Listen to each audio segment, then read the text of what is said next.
Bismillahirrahmanirrahim. Assalamu alaikum dear students. My name is Fawzia Muslim and I belong to University of Karachi. Today I am going to start the chapter that is atomic structure, and in this video I will introduce different theories related to the atomic structure. So let's start with the very initial topic, that is Dalton's atomic model. आपको इस तरीके से मालूम होगा कि हर चीज़ की जो बुनियाद है वो बेसिकली एटम के ऊपर बेस करती है। चाहे आप केमिकल बॉन्डिंग स्टडी कर रहे हो कहीं पे, डाइस की फैब्रिक के साथ क्या बॉन्डिंग है ये स्टडी कर रहे हो किसी टेक्सटाइल इंडस्ट्री में, या आप ये बताने की कोशिश कर रहे हो कि सीमेंट के अंदर कितना परसेंट आयरन मौजूद है, कितने परसेंट अदर सब्सटेंसेस मौजूद हैं। तो ये बेसिकली हर चीज़ के अंदर जो चीज़ इन्वॉल्व होती है वो एटम होती है, और एटम का स्ट्रक्चर जब तक हमें मालूम नहीं होगा हम आगे उस चीज़ को प्रोसीड नहीं कर पाएंगे। तो आपकी लाइफ में जितने भी प्रोसेसेस हो रहे हैं वो basically at the end base किसके ऊपर करेंगे, एटम के ऊपर करेंगे। और एटम का जब तक हमें स्ट्रक्चर डिटरमाइन नहीं होगा, एटम का स्ट्रक्चर हमें एग्जैक्टली पता नहीं होगा, हम उसकी केमिस्ट्री तक नहीं पहुँच पाएंगे। Right, so let's start with the very initial topic जिसको आप already 9th matric first year second year में बहुत बार स्टडी कर चुके होंगे, that is Dalton's atomic model.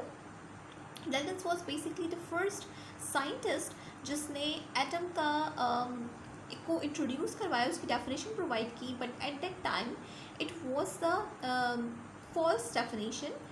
But उसने वो एक ऐसा साइंटिस्ट था जिसने एटम के वर्ड को इंट्रोड्यूस करवा दिया दुनिया में कि एटम कोई चीज़ होती है, और उसी की बेसिस पे फिर आगे डिस्कवरीज होती चली गई कि एटम है क्या, डिविजिबल है, इंडिविजिबल है, उसमें क्या क्या चीज़ें, कौन कौन से पार्टिकल्स मौजूद हैं, ईच एंड एवरीथिंग उसके बारे में फिर डिस्कवरी स्टार्ट हो गई। तो बेसिकली जो इनिशियल पॉइंट दिया था, इनिशिएट किया था डिस्कवरीज़ को या रिसर्च को in the field of atom, और you can say in the field of chemistry, तो वो बेसिकली था डाल्टन। ठीक है, इससे पहले भी फ़िलासफ़ी में अगर देखा जाए, केमिस्ट्री की फ़िलासफ़ी, बिल्कुल केमिस्ट्री की हिस्ट्री देखी जाए तो और भी बहुत सारे, अरिस्टोटल थे, अल्बेरूनी थे, बहुत सारे लोग आए। लेकिन मैं अभी सिर्फ बात कर रही हूँ फ़िलहाल एटम के कॉन्सेप्ट की। तो एटम का जो कॉन्सेप्ट फर्स्ट टाइम इंट्रोड्यूस करवाया था वो डाल्टन ने करवाया था। तो at time he has given the wrong definition about atom, जो कि मैंने फर्स्ट पॉइंट में आप लोगों को लिखा हुआ है, ये आप ऑलरेडी बहुत बार स्टडी कर चुके हो। उसने ये कहा था कि all the matter is basically made up of the indivisible particle, the smallest particle, and it will be referred as atom. Second इसका पॉइंट ये था कि सारे के सारे एलिमेंट्स जो हैं, अगर आप किसी के स्पेसिफिक एलिमेंट की बात करें तो उसमें मौजूद हर एटम आइडेंटिकल होगा हर रिस्पेक्ट से, चाहे वो एटॉमिक मासेस हो, चाहे वो एटॉमिक नंबर हो, चाहे उसका साइज़ हो या कोई और प्रॉपर्टी हो। सही, तो उसने बेसिकली क्या कहा कि अगर आप कोई एलिमेंट ले रहे हैं तो उसके अंदर मौजूद सारे एटम्स आइडेंटिकल होंगे, एक जैसे होंगे, और हर रिस्पेक्ट से एक जैसे होंगे। ये भी इसका फॉल्स पॉइंट था। थर्ड पॉइंट इसने ये बताया कि how the compound formation take place. उसने ये कहा कि जब दो या दो से ज़्यादा एलिमेंट कंबाइन होते हैं then it will be able to form compound. ये बात उसने बिल्कुल ठीक कही थी कि जब एलिमेंट्स की कॉम्बिनेशन होती है उनमें इलेक्ट्रॉन्स की लेन देन होती है। ये बात तो खैर अभी मैं आपको बताने की इलेक्ट्रॉन की लेन देन होती है, इसने ये बात नहीं कही थी। तो लेकिन ये बात ट्रू है कि जब एलिमेंट्स कंबाइन होते हैं then they will form compound. Fourth point इसने बताया था कि how chemical reactions take place. तो बेसिकली इसके बारे में उसने ये कहा कि when the atoms rearrange themselves, जब एटम्स अपने आप को रीअरेंज करते हैं then they will perform the chemical reaction. Right, so that was all about the Dalton's atomic model. Dalton atomic model में फर्स्ट पॉइंट उसका ये था कि सारे का सारा मैटर जो है वो स्मॉलेस्ट पार्टिकल के ऊपर डिपेंड करता है, and that smallest particle will be indivisible in nature, और यही इसका फर्स्ट ड्रॉबैक था। अब हमें मालूम है कि atom is no more indivisible in nature, it can be divided in not only electron, proton, neutron, but there are many other particles as well. अगर मैं आज के ज़माने की बात करूँ तो तकरीबन 50 अबव पार्टिकल्स डिस्कवर हो चुके हैं जिनकी डिफरेंट वर्किंग होती है, जो डिफरेंट आइडेंटिफिकेशन होती है। तो that was a false point. Second point में से ये कहा था कि एलिमेंट में मौजूद हर एटम आइडेंटिकल होता है विद ऑल रिस्पेक्ट, तो it was also the false point. आपको मालूम है कि एलिमेंट में सारे एटम्स आइडेंटिकल नहीं होते। हाँ, उनका जो प्रॉपर्टीज़ हैं वो मैच कर सकती हैं, एटॉमिक नंबर ऑब्वियसली सेम होगा तभी तो वो एक ही एलिमेंट के एटम्स हैं, but atomic masses could be different, और ये हमें पता चला with the discovery of isotope. ठीक, तो फर्स्ट पॉइंट हमें मालूम हुआ कि ये गलत है जब इलेक्ट्रॉन प्रोटॉन न्यूट्रॉन की डिस्कवरी हुई, और सेकंड पॉइंट हमें मालूम हुआ कि ये गलत है जब आइसोटोप्स की डिस्कवरी हुई। एक ही एलिमेंट के सेम एटम्स होते हैं, they carries same atomic number but they are different atomic masses, और उसी को आइसोटोप्स कहते हैं बेसिकली। तो आइसोटोप्स की डिस्कवरी के बाद इसका सेकंड पॉइंट भी रॉन्ग हो गया, राइट। ये चीज़ आप ऑलरेडी बहुत डिटेल में पढ़ चुके हैं 9 मैट्रिक फर्स्ट और सेकेंडरी में, लेकिन मैंने फिर भी आप लोगों को इन डिटेल बता दी ये चीज़। Now comes to what the discovery of electron. Discovery of electron was basically done by J.J. Thomson. J.J. Thomson ने basically एक instrument डिज़ाइन किया था। Discovery of electron can also be referred as discovery of cathode rays, क्योंकि cathode rays was basically electrons. So J.J. Thomson ने एक पूरा instrument design किया जिसको हम डिस्चार्ज ट्यूब कहते हैं। तो discovery of electron can be also referred as discovery of cathode rays, और it could be the discharge tube experiment. ठीक है, तो पेपर में आपके पास ये डिफरेंट नेम से इसको इंट्रोड्यूस करवा सकती हूँ मैं या कोई और टीचर। कभी भी मैं आपको कंप्लीट टॉपिक नहीं दूंगी कि डिस्कवरी ऑफ इलेक्ट्रॉन की 9th क्लास के बच्चों की तरह, इसमें से मैं रीजंस दूंगी। अब वो रीजंस क्या हो सकते हैं आपको गौर से सुनना पड़ेगा, ठीक है। सो let's start the topic that is discovery of electron. Discovery of electron में उसने बेसिकली क्या किया, ही डिज़ाइन एन एक्सपेरिमेंट और he design an instrument. That instrument was referring as discharge tube. Discharge tube was basically depending upon the two electrodes. The electrode that carries a negative charge was basically attached with the negative terminal of the battery, and the electrode that was carrying positive charge, it was basically attached with the positive terminal of the battery, as you have studied many times about it, right? So the negative terminal, or you can say the negative electrode, is referred as cathode, and the positive electrode is referred as anode. And he applied a very high voltage to that specific electrode, and that voltage was about 10,000 volt, right? अच्छा, इस setup के साथ इसने एक evacuation pump भी लगाया, vacuum pump भी लगाया, ताकि इस पूरी ट्यूब में जो भी क्या कहना चाहिए कि एयर मौजूद है, ये जो भी गैसेस ट्रैप हैं, उन गैसेस को हम बाहर निकाल सकें, राइट। तो यहाँ पर एक वैक्यूम पंप भी इसने लगाया कि इस ट्यूब के अंदर जो भी एयर का प्रेशर है हम उसको बाहर निकाल सकें।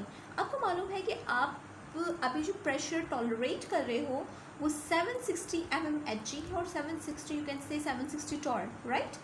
तो ये जो ट्यूब है इसके अंदर कुछ ना कुछ गैस ऑब्वियसली ट्रैप हुई हुई होगी, and that gas will be the combination of nitrogen, oxygen and neon gases, argon gases, other gases का जो है कॉम्बिनेशन हो सकता है। और ऑल दीज गैसेस जिसका मैंने अभी नाम लिया, these all gases are basically denser in nature, बहुत डेंसर इन नेचर है। तो इस वजह से यहाँ पे जो सिस्टम है इसको हमें क्या करना पड़ा, वैक्यूम पंप के थ्रू एवैक्यूएट करना पड़ा। एवैक्यूएट करने का मकसद ये होता है कि आप जितने भी गैसेस मौजूद हैं उनको बाहर निकाल लो सिस्टम से, राइट। ये क्यों किया उसने, ताकि इस सिस्टम के अंदर जो भी चेंजेस आ रहे हैं, जो भी माइनर चेंजेस आ रहे हैं, उसको वो ईज़िली स्टडी कर सकें, उसको वो ईज़िली सीन कर सकें। क्योंकि अगर वो गैसेस मौजूद होंगी तो उन गैसेस की प्रेजेंस में जो भी चेंजेस आएंगे, जो भी लाइट अपेयर होगी या जो भी ट्रैवलिंग ऑफ चार्जेस होगी, उसको वो स्टडी नहीं कर पाएगा। क्यों नहीं कर पाएगा, क्योंकि वो गैसेस के पार्टिकल्स बीच में आ जाएंगे, हर्डल्स क्रिएट करेंगे, और जो पार्टिकल्स वो अज्यूम करना चाह रहे हैं, जो पार्टिकल्स जिनको वो स्टडी करना चाह रहा है, वो अपनी आइडेंटिटी खो देंगे उन गैसेस के मॉलिक्यूल्स के साथ कंबाइन होकर या उन गैसेस के मॉलिक्यूल से स्ट्राइक करके, ठीक है। तो वो रिजल्ट्स जिनको वो फोकस करना चाह रहा है वो नहीं कर पाएगा in the presence of the different gases, right. So he basically evacuated tube with the help of the vacuum pump, and then he tries, basically जब उसने वैक्यूम पंप के थ्रू गैसेस को बाहर निकाला, तो what he have done, he basically reduces the pressure inside the tube. जब वो obviously gases को बाहर निकाल रहा है, तो गैसेस के जो आपका ट्यूब है, ट्यूब के अंदर का जो प्रेशर है वो क्या होना शुरू हो जाएगा, रिड्यूस होना शुरू हो जाएगा। रिड्यूस होने पर he observed different colours and different phenomena. अब वो फिनोमिना, वो कलर्स, वो सब क्या चीज़ें हैं वो मैं आपको बताती हूँ. At 100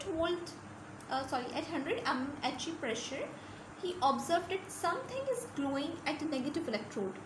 उसने कुछ glowing observe की negative electrode की तरफ, and that glow was basically moving from negative electrode to positive electrode, and these glowing particles was basically moving in a straight path. ये जितने भी जो पार्टिकल्स थे वो स्ट्रेट पाथ में मूव कर रहे थे और ग्लोइंग नेचर के थे. सो चूँकि ये नेगेटिव टर्मिनल से पॉजिटिव टर्मिनल की तरफ मूव कर रहे थे और नेगेटिव टर्मिनल को हमने कैथोड का नाम दिया हुआ है, तो that's why he said that these rays are cathode rays. उसने उसको क्या कहती है, कैथोड रेज नाम दे दिया. और फिर आगे चल के उस कैथोड रेज का नाम इलेक्ट्रॉन पड़ गया. राइट. उसके बाद क्या हुआ कि आहिस्ता आहिस्ता इसने यहाँ पे प्रेशर को और रिड्यूस करना स्टार्ट कर दिया. जब उसने और प्रेशर को रिड्यूस करना स्टार्ट किया, तकरीबन प्रेशर 10 mmHg तक पहुँच गया, 0.1 mmHg तक पहुँच गया. Then he observed cracking sound inside the discharge tube. Cracking sound आया डिस्चार्ज ट्यूब में. जब इतना प्रेशर उसने लो कर दिया और ब्लैकआउट हो गया, वो पूरा जो डिस्चार्ज ट्यूब था वो अंदर से पूरा ब्लैकआउट हो गया. He was unable to see anything inside the discharge tube. So अब उसने क्या किया कि मैं किस तरह से इस डिस्चार्ज ट्यूब के अंदर जो भी चीज़ें मौजूद हैं ये उसको किस तरह से ऑब्जर्व करूँ. उसने एक फ्लोरेसेंट मटेरियल लिया. That fluorescent material was basically zinc sulphide, ZnS. उसने जिंक सल्फाइड के थ्रू इस पूरी ट्यूब को अंदर से कोट कर दिया. जिंक सल्फाइड का काम क्या होता है कि वो फ्लोरेसेंट नेचर का होता है, चमक क्रिएट करता है. तो अब क्या हुआ कि उस ग्लोइंग नेचर की वजह से डिस्चार्ज ट्यूब के अंदर जो पार्टिकल्स अब मूव कर रहे थे, he was able to see, or you can say he was able to observe all the particles, all the changes that was going on inside the discharge tube. right. तो अब क्या हुआ कि उसने 0.01 mmHg प्रेशर के ऊपर, ये सारी चीज़ें ऑलरेडी पढ़ चुके हैं तो मैंने यहाँ पर प्रेजेंटेशन में उसको मेंशन नहीं किया. ठीक है, मैं जस्ट वर्बली आप लोगों को बता रही हूँ कि 0.01 mmHg प्रेशर के ऊपर उसने ऑब्जर्व किया कि that something was glowing on positive electrode and was moving towards negative electrode. Right. Now comes toward the different properties of cathode rays, or you can say electron, and anode rays, or you can say protons. ठीक है. अब क्या properties होती हैं. First property तो मैं आपको ये बता चुकी हूँ कि cathode rays are basically moving in a straight direction. ठीक है, स्ट्रेट पाथ को वो फॉलो कर रहे थे और स्ट्रेट डायरेक्शन में वो मूव कर रहे थे. सेकेंडली ये कि these raise were basically particle nature. उनकी पार्टिकल नेचर थी, मतलब बहुत सारी जो लाइट्स होती हैं, जो रेस होती हैं, इट्स नॉट इम्पॉर्टेंट कि वो हमेशा पार्टिकल नेचर की हों.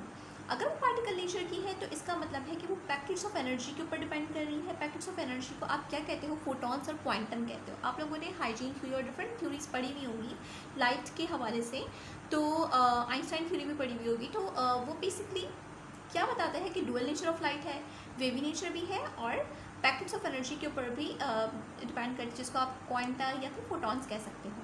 तो बेसिकली मैं यही बात करने की कोशिश कर रही हूँ कि ये जो रेस थी ये पार्टिकल नेचर के ऊपर डिपेंड करती थी, एनर्जी कैरी करती थी और they were basically electrons. Right. Third उसने बात ये ऑब्जर्व की कि अगर इन इलेक्ट्रॉन्स को यू कैन से अगर इन रेस को वो किसी मैग्नेटिक फील्ड और इलेक्ट्रिकल फील्ड में रखेगा तो they will show the deviation. जैसे for example you can see here कि अगर इन रेस को जो कि यहाँ से मूव कर रही है उस पर इलेक्ट्रिकल फील्ड अप्लाई कर दी. देखिए इन्होंने यहाँ पे मैंने इलेक्ट्रिकल फील्ड अप्लाई करके दिखा दिया आपको कि पॉजिटिव और नेगेटिव फील्ड अप्लाई कर दी. तो देन व्हाट विल हैपन, अगर ये नेगेटिव नेचर की है तो it will deviate toward the positive charge. Right.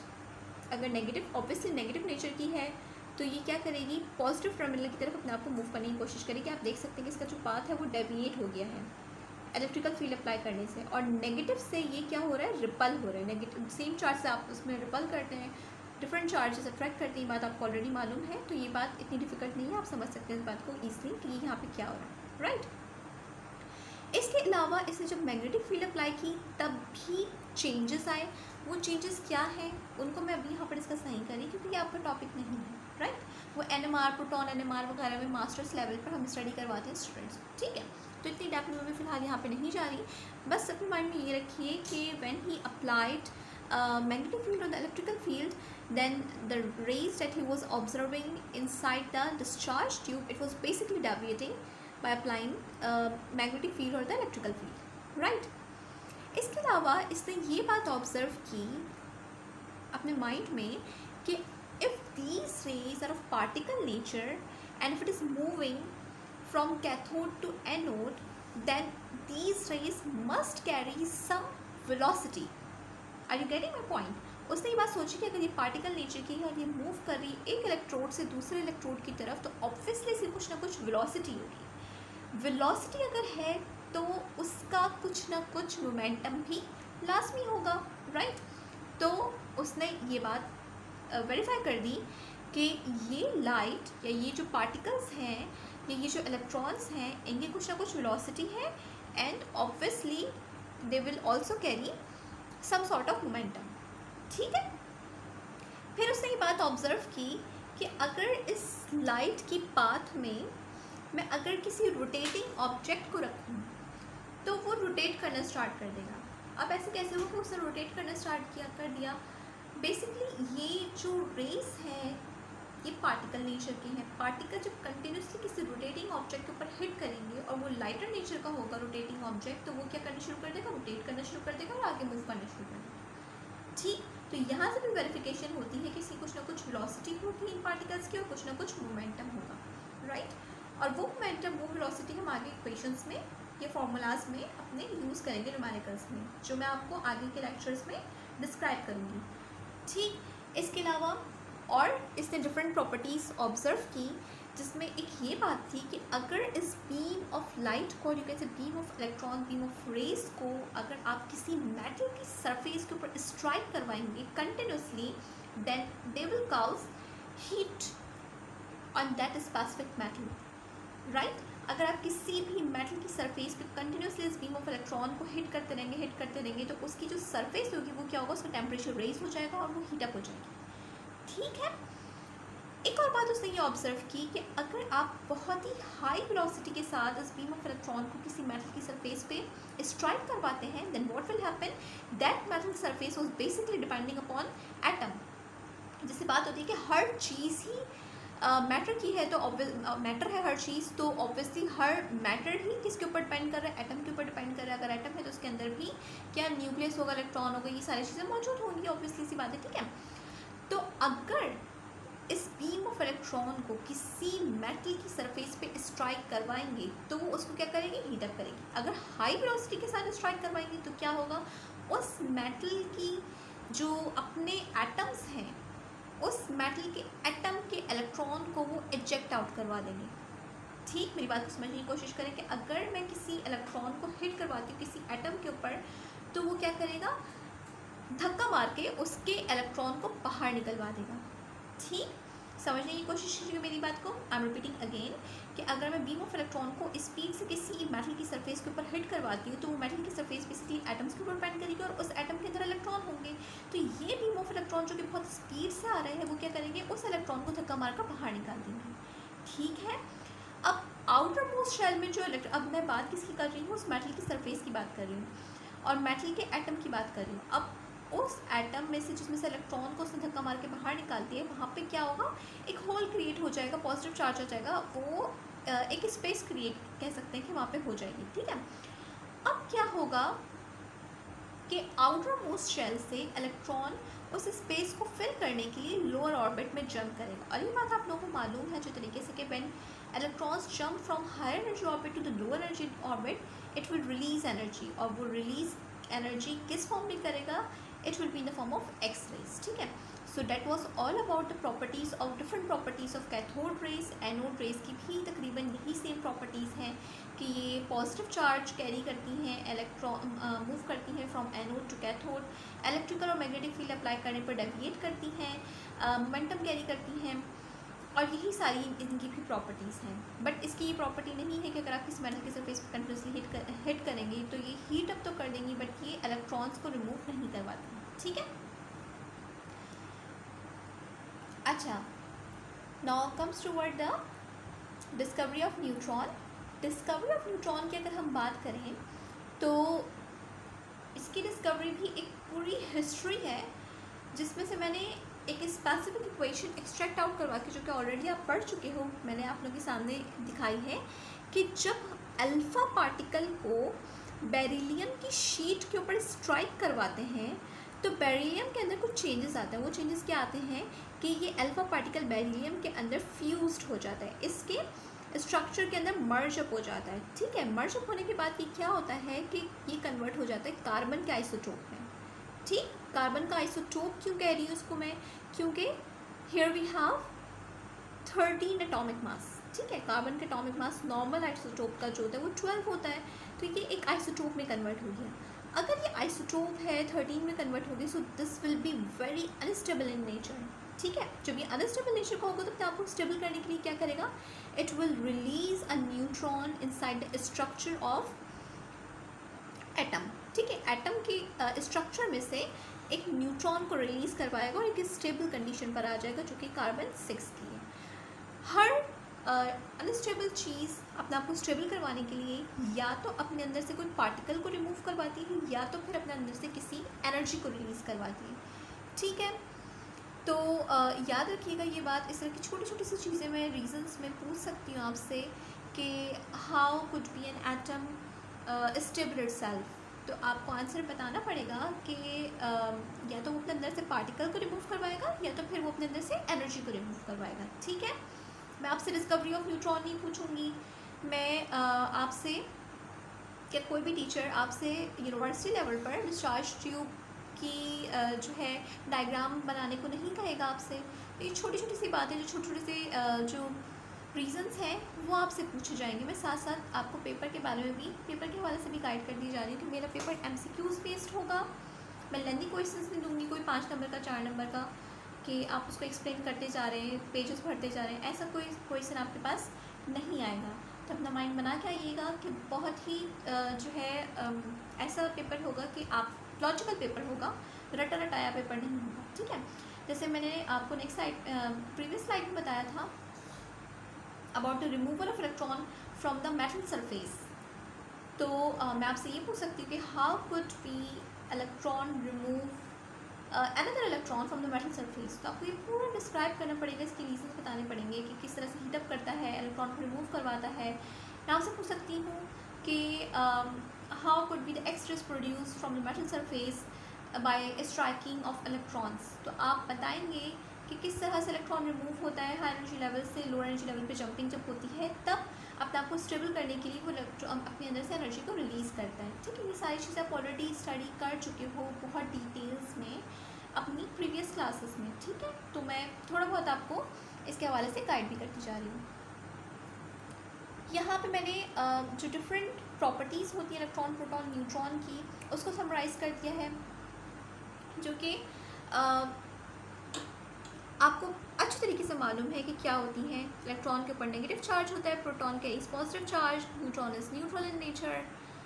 जो अमाउंट ऑफ चार्ज होता है it will B 1.66 - 19 coulomb on for both cases, that is electron and for proton. If we will talk about the mass of electron, proton, neutron, then the mass of electron is very less in nature, that is 9.1 exponent minus 31 kg. अगर आप इसको grams में convert करना चाहेंगे तो आप क्या करेंगे, you will multiply this value with 1000। ठीक है, किलो का मतलब बेसिकली 1000 होता है। ये चीज़ आपको ऑलरेडी मालूम है, I am just rewinding your previous classes कि किलो का मतलब 1000 होता है। हमेशा याद रखिएगा कि अगर आप किसी बड़ी चीज़ से, किसी बड़ी यूनिट से छोटी यूनिट में कन्वर्ट कर रहे हो, then you will multiply, and if you are moving from lower unit to the higher unit then you will divide। ठीक है, और डिवाइड मल्टीप्लाई कैसे करोगे, जो भी फैक्टर आपके पास आ रहा होगा, किलो आ रहा है तो किलो का मतलब 1000 है, आप इससे मल्टीप्लाई डिवाइड करोगे। अगर माइक्रो आ रहा है तो माइक्रो का मतलब एक्सपोनेंट -6 है, -6 से मल्टीप्लाई डिवाइड करोगे, ठीक है। इसी तरह प्रोटॉन की और न्यूट्रॉन की प्रॉपर्टीज़ यहाँ पे लिखी हुई है केजीज में। अगर आप इसको ग्राम में कन्वर्ट करना चाहो तो आप इसी इसको कन्वर्ट कर सकते हो। इलेक्ट्रॉन का बनेगा 9.1 x में -27 ग्राम्स, प्रोटॉन का बनेगा 1.672 x में -24 grams, and for neutron it will B 1.67 x में -24 ग्राम, ठीक है। तो ये बात नोट करने की है कि proton and neutron are basically of same mass, ठीक है। दोनों के मासेस जो है वो सेम है, एग्जैक्टली सेम नहीं है, बहुत स्लाइटली सा डिफरेंट है, ठीक है। अब एक मॉडल डिस्कस कर लेते हैं, that is plum pudding model. Plum pudding model जो है एक साइंटिस्ट ने प्रोवाइड किया था and his name was Thomson. तो उन्होंने इस मॉडल के बारे में थोड़ी सी वेरिफिकेशन दी, जो कि मैं आपको यहाँ पे गाइड कर देती हूँ कि वो क्या थी। थॉमसन को ये बात मालूम थी, जे थॉमसन को, कि जो एटम है it is overall neutral in nature.